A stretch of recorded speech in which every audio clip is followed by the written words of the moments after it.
State Bank and Trust has been invested in Winfield and Marion County for more than a century, and today we remain deeply committed to meeting the needs of local families and businesses with excellent financial products and friendly down-home service. But more than that, we're dedicated to supporting the growth, success, and well-being of our community as a whole. Because when it comes right down to it, there's nothing more important than community. And just like our outstanding city officials, police, and fire departments, you can count on State Bank and Trust to help make Winfield and Marion County a great place to live for everyone who calls this area home.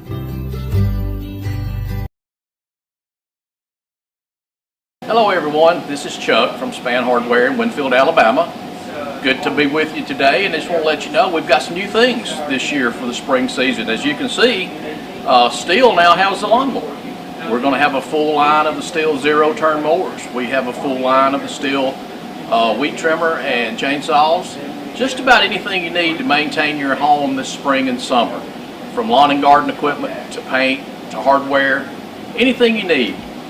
Come see us. We'll help you if we can. Thank you. This is Eric Simmons from Furniture Depot. We have a store in Guin and Fayette. We've been serving the people of Northwest Alabama for 23 some odd years. We'd like to be your furniture store if you'd let us. And we'd like to thank you for your business this past year and invite you to come and shop with us this coming year and for the years to come. Merry Christmas and have a Happy New Year. Hello, Lee Hines here, owner-operator of Alexander's Heating and Air Conditioning. We've been family owned and operated since 1954, proudly serving Marion, Fayette, and Lamar County. We are carrier factory authorized dealers, but service all makes and models. We specialize in residential and light commercial HVAC systems. So as we get ready to enter another hot Alabama summer, please remember Alexander's Heating and Air for all your HVAC needs. Tom Bigby Electric Cooperative was formed for the need for electricity to the local citizens that were living in the rural areas of Marion, Lamar, and portions of Fayette counties. This line consisted of 12 miles and 22 consumers on the road from Guin to Sulligent. Between then and now, there has been a lot of hard work and dedication from a great number of people to make this cooperative what it is today. Tom Bigby Electric Corporation would like to thank each member. You can contact us today at 205-921-6712. Your story starts at Bevel State Community College. Whether you are just starting out or starting over, Bevel State has an opportunity that is right for you. With 5 locations serving 7 counties. You don't have to go far to start your own success story. Plus, with tuition lower than 4-year colleges, you won't need to spend more for a great education. Visit us online at bscc.edu to learn about your options for seamless academic transfer and high-demand career tech and health science offerings. Let us help you tell your story. Enjoy our amazing on-site restaurant and bar with a lunch buffet every Sunday. Relax with a quick getaway with your family and make a splash in our outdoor pool. Book your next event with us. Call us at 205-468-4625. At Bowen Funeral Home, we understand the importance of a personal commitment to provide quality services and products with value to meet every family's need. You'll find very caring professionals that truly desire to offer dignified service and true value that families need and desire during the loss of their loved one. With our newly renovated facilities, services, and quality merchandise, you can rest assured that we stand ready to meet the needs of your family in honoring lives lived. Bowen Funeral Home is located at 981 Alabama Highway 253, just south of Winfield High School. Call Tommy Bowen, Certified Funeral Service Practitioner, at 205-487-4327.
Winfield City Council meeting. Councilman Pollard won't be with us tonight. He's got a family member that's passed away that he's going to be with them this afternoon. First item on the agenda is approved minutes for September 19th, 2023 meeting. If nobody's got a question or comment on how these minutes have been reported, I need to ask for a motion to accept. I make that motion. Tim, second. All in favor? All right. Tom, I hadn't talked to him. we'll skip number 2 for right now, just in case he arrives late. Resolution number 30. Next item on the agenda is resolution number 1360. Winfield Industrial Development Association property. Todd received a letter from the Winfield Industrial Development Association to exercise their right to take that property into their name. I think most of the council's familiar with this. It's been about a 25, 30-year deal, hasn't it, Todd? 1994. So they're asking for it to actually be deeded into their name now. I need to ask for a motion to approve that resolution number 1360. Number 1360.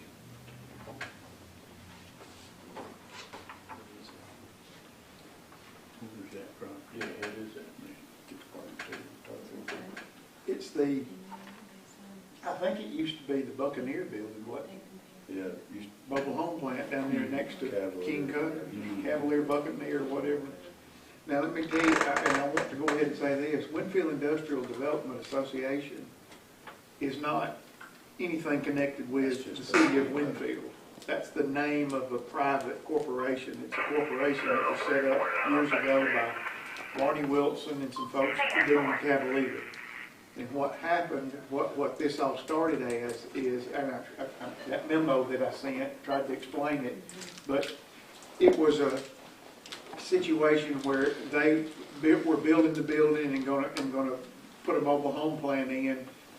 They borrowed the money through the city of Winfield. We borrowed the money and to build the building and finance the building of the building, and then they made lease payments every month that paid off. So it was just a pass-through deal. We borrowed the money at a tax-free rate, and they paid it off. And the agreement had a 10-year extension on it where they could exercise their option to purchase at any time during the original lease or during the renewal period. The cost of the building was the loan payoff. Well, the loan paid off and they renewed the lease, renewed for another 10 years. And then sometime during Bill West's administration, I believe it was, they got another extension. What they basically did was for the last 20 years, 20 some odd years, it stayed in the city's name. So it was not, they weren't paying property tax on it. It was just, it stayed in our name. But they had a right to exercise their option to purchase it at any time. They have now exercised their option to purchase. Their final extension ends in April of 2024, and they've notified us that they want to go ahead and have the property transferred into their name. And under the original agreement, since the loan's paid off for a payment of $1, they get entitled to have it transferred into their name. So that's all we're doing is transferring it into their name. That's what the request is, to transfer it into their name. So the conveyance would be from the city of Winfield to the Winfield Industrial Development Association, Inc., which again is not an entity of the city or set up by the city. It's just the corporate name of a private corporation that is incorporated in the state of Alabama. Anybody else got any more questions? I need to ask for a motion to approve resolution 1360. Motion. James made a motion. Larry second. All in favor?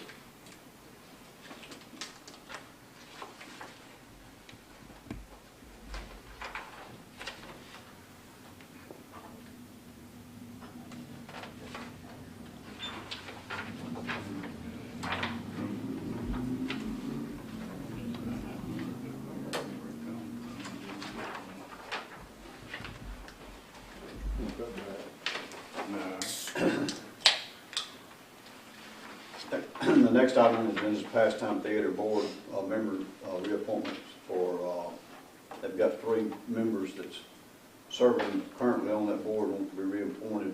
They'd like to see these 3 people reappointed to that board, which is David Miles, Ronnie Moss, and Stephen Perniger. Based on their recommendation, as these board members is willing to serve on that non-paying board, that's my recommendation to the council that we approve these reappointments. Tim made the motion, second. James, all in favor? The next item on the agenda is resolution number 1361, 2024 severe weather preparedness tax holiday. Everybody's familiar with that, which is going to be, let me find the date, February 23rd through February the 25th. That's where there's a tax break on any kind of chainsaws, generators, and stuff of that nature, anything, storm cleanup, weather, severe weather, tools that you may need, and it's a tax break during that weekend. We always usually do that. Some people wait till that time of year to make new purchases or whatever. We need to ask for motion to approve that. Motion. Gina and James second. All in favor?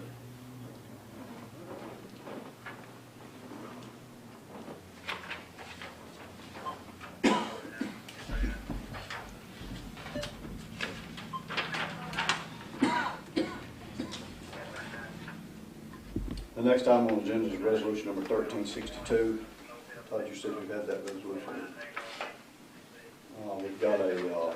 Now, this isn't a motion to act on the resolution. This is non-motion. No, they've presented a petition to close that road. We got set for a public hearing first. Okay, I see it there. It's a resolution, going to be a resolution after we have a public hearing, but it's a petition for a vacate of a street or right away. Have you got any kind of description? There's a picture there, Mayor, for everybody's clarification, where, you know, everybody knows Bobby and Andy's house burned sometime, and they're rebuilding on that property, and they own 2 lots, and apparently, when it was laid out, there's a 40-foot right-of-way for a road that goes and connects, what's that road they live on? They live on Nickel. On Nichols, there's a right-of-way that goes through there that connects Nichols to Market Street. There's a right-of-way. There's never been a road there, and houses are built. So it was apparently laid out originally with the original subdivision plan. And this was found when they were doing the title work to get the construction to build the new house where the other one burned. So they need to get that road, petition to get that road closed or that right-of-way conveyed back to them. So we need to ask for, set up a public hearing for the 3rd Tuesday in October at 5 o'clock. Is that what you want me to? Yeah, we just need to set it for public hearing before we take action on their petition. Okay. That's what I'd like to see the council allow us to set that public hearing up to vacate that street for the Robbins. It'll be October, what is it? What's the date? 17th. October 17th at 5 o'clock. We'll set the public hearing. Need to ask for a motion to set that public hearing for that day. Gina made the motion. Tim second. All in favor?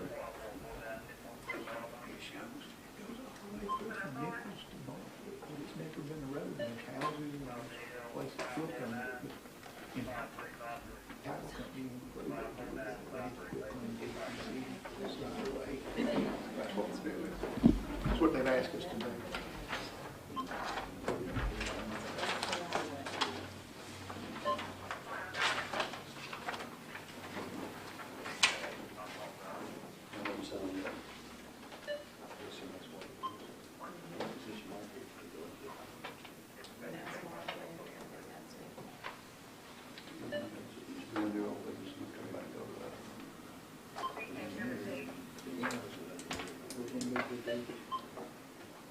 must have it up in there. We'll come back out and go back in, and then come, then ask to do it again, and then come back out and go back in. Because they're different subjects. Yeah. I'm gonna skip down to number 8.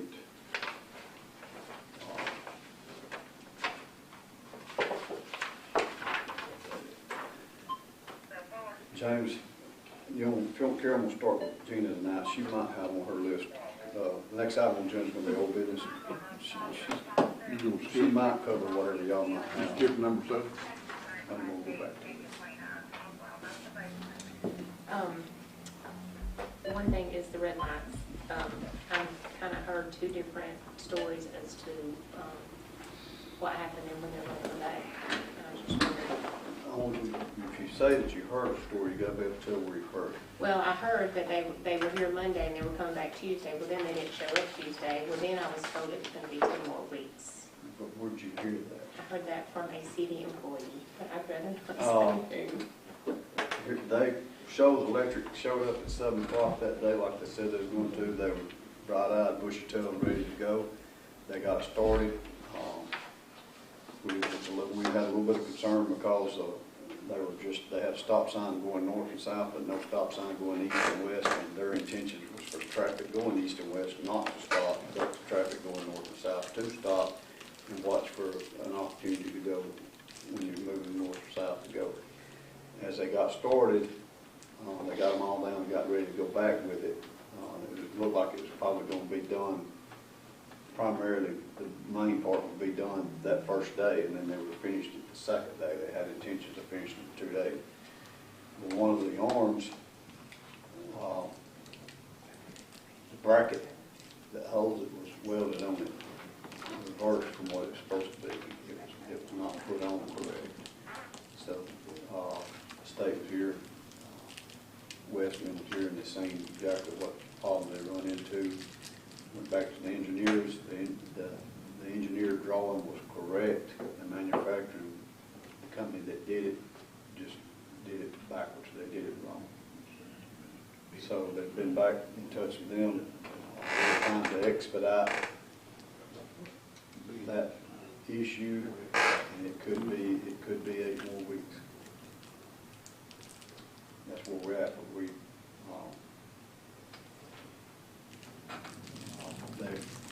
they assured us that they're doing everything they can to expedite it and get it quicker than that.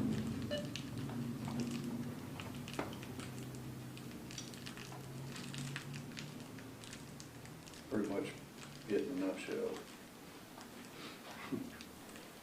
Manufacturing. It's not meant to be, is it? I don't think so. And I had talked to Gina at the park to see where we stood on the tennis courts and the pickleball, and she had said that we were supposed to be talking to someone else to get another quote on concrete. Have you heard from anybody? I'm having a hard time, and we're probably just going to have to step out and go, you know, I know that I can probably get a quote out of some of that Birmingham. And that's probably where I'm at to try to get that. But that first estimate, did she share with you that first estimate? No, but she said it was high. Very high. I mean, that's what concerned me, that it's over $100,000. It's not that big. What was the measurement? You got 121 by 60 or 80 or something.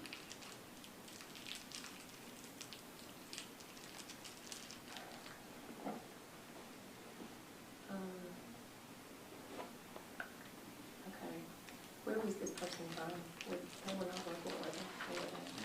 They were local. Okay.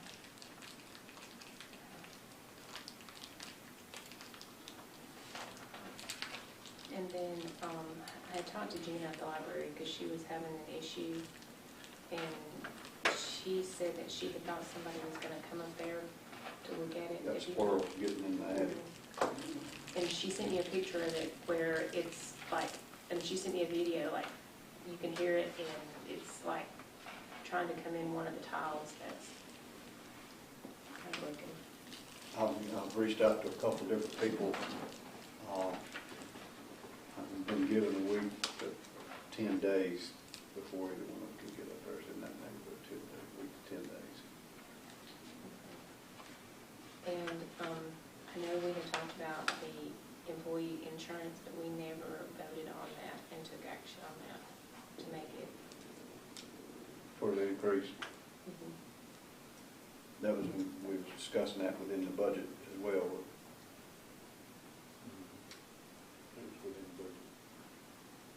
Is that what the council got a,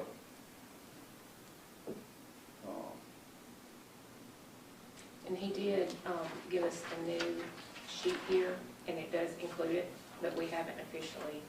what was that increase gonna cost us? We got on, the city taking 100% of the increase?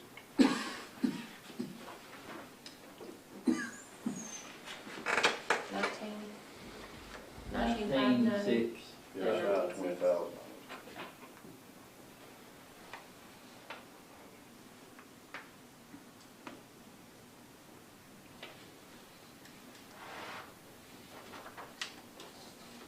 And this new one does include that if we vote to do it, and that would be the surplus amount that we have on top of it if we take on the insurance. Andrew, Larry, anyone got a comment to take and make on this insurance increase? The city absorbing that increase of the insurance? How much does the city have to pay of the total? That's going to cost, it'll cost the city, if the city takes the whole thing, it's going to reach shy of $20,000 a year, about $20,000 increase. What percent went up, Mike? 3.5. 3.5.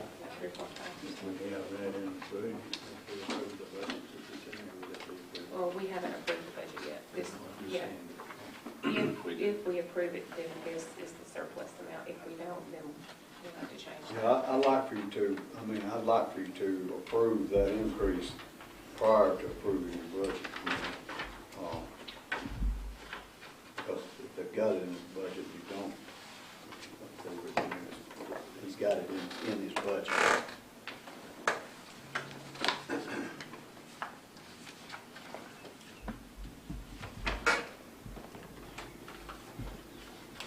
Have you got a cost of living? We did that last time. Cost of living raising. And these were the figures. If we did a 3% cost of living, it would be 72. There's no employee raise, cost of living or Not- otherwise budgeted in. No, at not on this this. point. This was on the other one. Versus if we did something else like a 50 cent or a 75 cent. That's not in here. The only thing that he put in here was the insurance.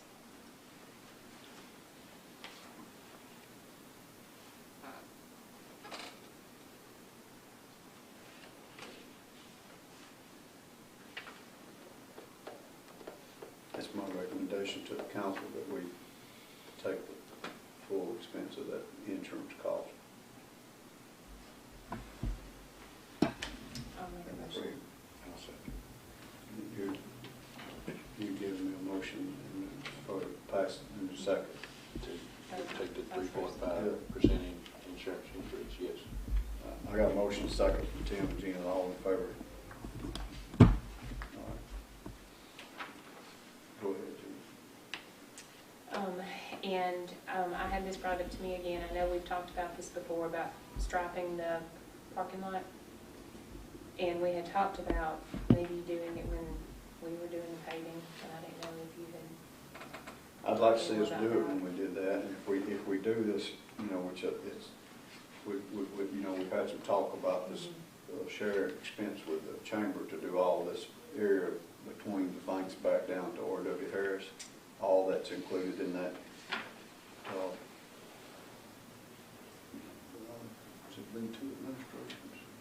One or two administrations ago, they agreed to stripe that between R.W. Harris and the railroad, those buildings on the railroad. Just stripe them,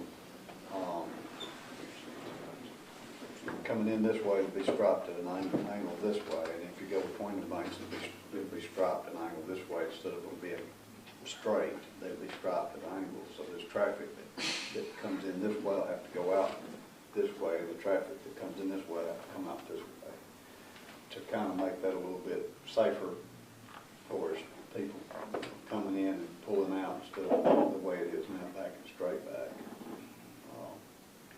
Fortunately, we don't have that many accidents there, but I think it'll look a lot cleaner if we do agree to do the asphalt down there and then stripe the parking lot all at the same time, the city hall parking lot. That's what I'd like to see happen. I mean, it's been, the council agreed several years back to stripe that, but I just couldn't see striping it on the pavement that we had there.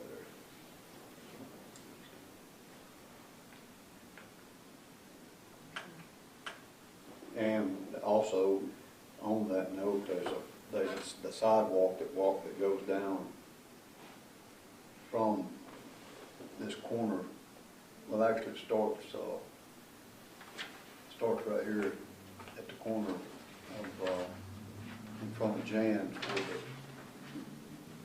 I'd call it that where they post things that's going on in the city. You know that we've got. It starts right there, and it's got a couple of broke places in it. The council actually, several months back, might have been a year or two back, had agreed to fix that sidewalk there, and then there's another spot down here where it comes into Midway that they had agreed. But we held up on it because Boyd was still doing some work on this side down here, and we wanted to make sure that he had all of his work done before we repaired that sidewalk. I've got a lot to kind of see that done at the same time. And do you know yet? I know we had talked the roads maybe starting the 1st of October to the middle of October. Is that still on track? Yeah, they would already be started. They was actually looking to start them this week, but Luke was informed that they got a special mix that they're mixing right now to asphalt plant. And when there's only one asphalt plant and they've got a mix that they're using for state road, I think is what they're using for, they won't stop to mix for streets. It's a different mix. It's a more expensive mix, and they got to finish that project before they'll start mixing the other asphalt, which was good because it kind of, I think that I haven't seen Rob today. We put in. He said he got them all in. We had we thought we had 3 or 4, but I think we had 6 or 8 covers that we had to change. They've got them all in. You go circle in over here on Court Road, and that road is right prior to Court Road. The Crestwood, get confused what that road's called. Where at there? I'm sorry. Road 129 before Court Road on the right. Yeah, Crest Street. Yeah, correct. So that'd be good. It'd be real good. I mean, if we had a rain or two to come before we done our paving. And I think they're finished with the they're finished with the tearing out. You know, they've been working on the roof, the theater, and so now they've got to do the painting and the cleanup. But I believe they are finished with that. I think they finished that today. I think that was it. That glass is supposed to come up this week about the glass in this inway, so we'll be looking for The that. windows. Okay. Tim, you got anything?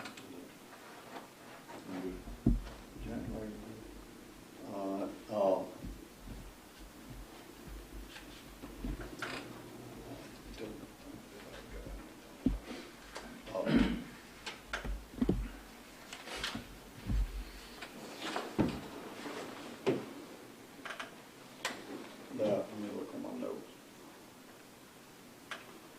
Okay, we talked about, when you were talking about I think we need to, since this is the first weekend in October, we need to probably go ahead and do it. If anybody is everybody okay, or anybody got any questions or discussion on this budget? I think we need to go ahead and probably pass the budget tonight if we can.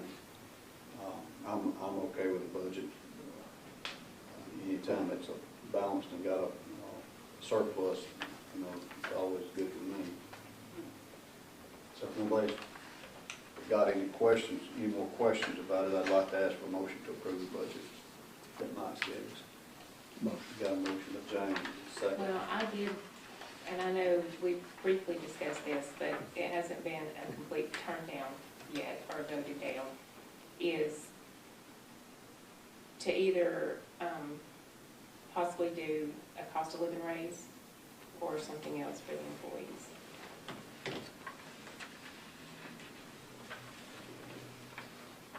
Do that outside the budget. Yeah, I do.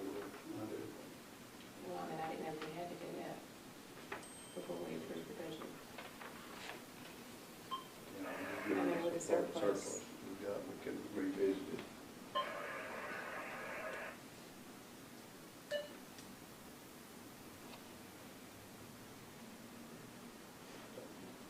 Revisit that. Maybe we can do it on Tuesday.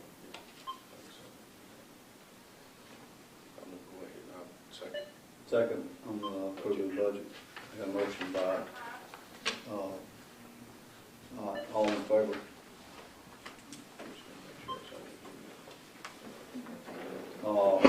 Right, we got one other thing that, we hadn't acted on is, I was gonna may have to ask Todd a question too on this. That our fuel bid, we took that fuel bid, we hadn't had a chance to discuss negotiating. They've been out of town to be able to discuss negotiating that. If the council wants to try to table it, but I've moved a tank in for the police department.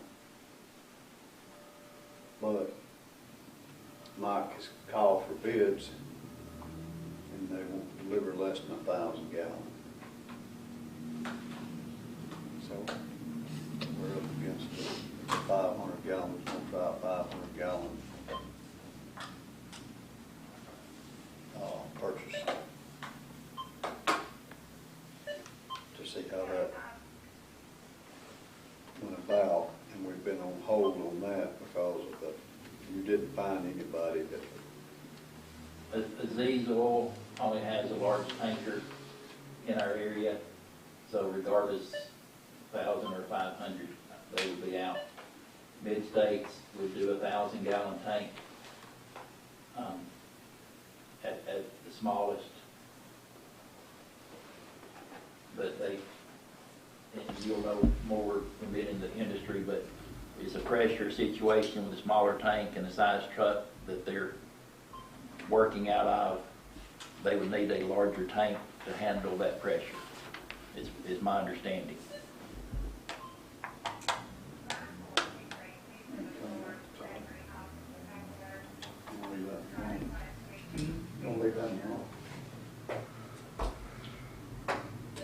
Right now, we're working under Mid-State's bid price of 14 cents per gallon over rack.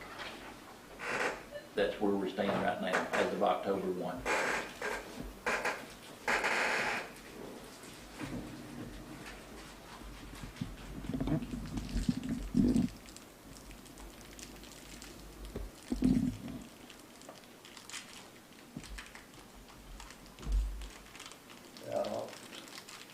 Well, yeah, we are, because Aziz is a non-conforming bidder. They didn't conform, so we only have one bidder, which is Mid-States, but we also know that they were a single bidder of a different entity in town, and they negotiated their price down to 12. So that's what I suggest that we do, is try to get it down to 12 and go with them. We'll go ahead and table to the next council meeting, give them time to get back in office. That would be my suggestion. It just continue to, they're the only bidder, and we just operate under their. But you're beside about the diesel for the shop. Well, That's what we're telling, if they won't deliver less than 500, less than 1,000 gallons. We get a furniture tank, you we buy the gas from. That's not the problem, Larry. Huh? That's not the problem. Problem's the unloading, the pressure that it puts on the smaller tank, if they won't do it on the smaller tank because of the pressure of fuel coming out of the truck.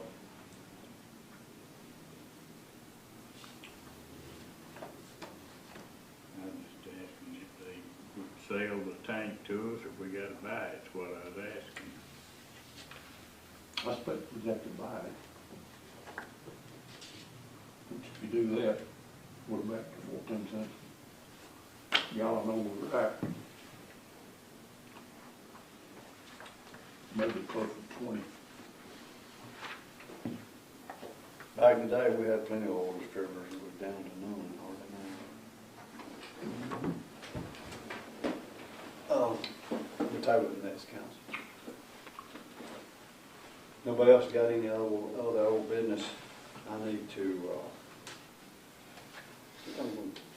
I need to ask to go into executive session to discuss a potential business and a good name and character. I need to ask for a motion to allow me to go into executive session. Well, it would be, specifically, it would be as I understand it, we're discussing some potential preliminary negotiations involving trade or commerce in Winfield, and that's the reason we're, okay. Yeah, and a lot of times that fits into good name and character. Yeah, and it's also, it deals with competition with other private entities, so that's the reason you go into executive session. You want to give me a motion, James? Larry made a motion, James. State Bank and Trust has been invested in Winfield and Marion County for more than a century, and today we remain deeply committed to meeting the needs of local families and businesses with excellent financial products and friendly down-home service. But more than that, we're dedicated to supporting the growth, success, and well-being of our community as a whole.